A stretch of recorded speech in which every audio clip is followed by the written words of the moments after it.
posição que se encontra o tensor.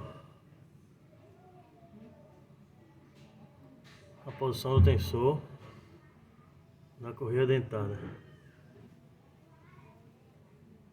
Provavelmente tensionaram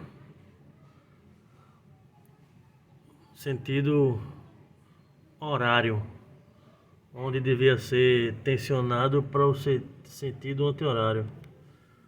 Vou fazer uma correçãozinha aqui e vou fazer o teste para ver se vai resolver.